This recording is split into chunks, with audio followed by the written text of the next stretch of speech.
Friends, இன்றைக்கி மயிலக்கா சேனலில் பாருங்கள், பருப்பு சாதம் வைக்கிறதுக்கு தான் ஒரு கையளவு சின்ன வெங்காயம், ஒரு 4-5 பல் பூண்டு, 2 பச்சை மிளகாய் எடுத்துக்க வச்சுருக்கோம்.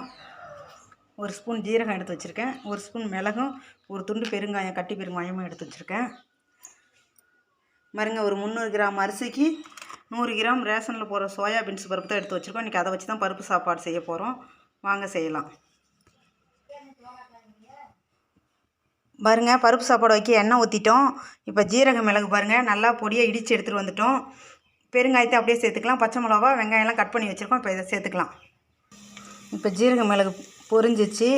இப்போ இந்த வெங்காயம், பச்சை மிளகாலாம் ஒன்றா சேர்த்துடலாம். வெங்காயம், பச்சை மிளகாலாம் நல்லா வதங்கிருச்சு. இப்போ கூட இந்த பருப்பை சேர்த்துடலாம். பருப்பு அரிசியெல்லாம் சேர்த்துடலாம். பருப்பு இப்போ கூடவே பாருங்கள், 1/4 ஸ்பூன் மஞ்சள் பொடி சேர்த்துக்கலாம்.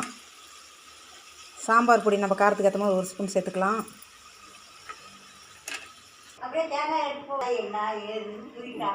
தேவையானாலும் உப்பு சேர்த்துட்டோம். இப்போ பாருங்கள், தேவையானாலும் தண்ணி வச்சிட்டோம்.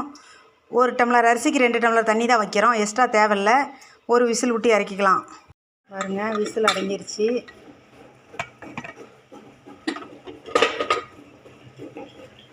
சுட சுட பருப்பு சாதம் பாருங்கள் ரெடி ஆகிடுச்சு.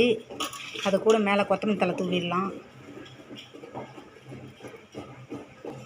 மேலே 1 ஸ்பூன் நெய் விட்டுட்டு பாருங்கள், சாப்பாடு கிளறி எடுத்துட்டோம். பாருங்கள், பளபளன்னு இருக்குது.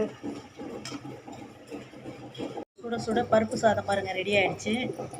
இது கூட வெங்காய பச்சடி செஞ்சு வச்சு சாப்பிட்டு பாருங்கள், இன்னும் சூப்பராக இருக்கும். வீட்டில் செஞ்ச வத்தல், கஞ்சி வத்தல், சோத்து வடகம் எல்லாம் போட்டு ரெடி பண்ணியிருக்கோம். இந்த மாதிரி செஞ்சு சாப்பிட்டு பாருங்கள்.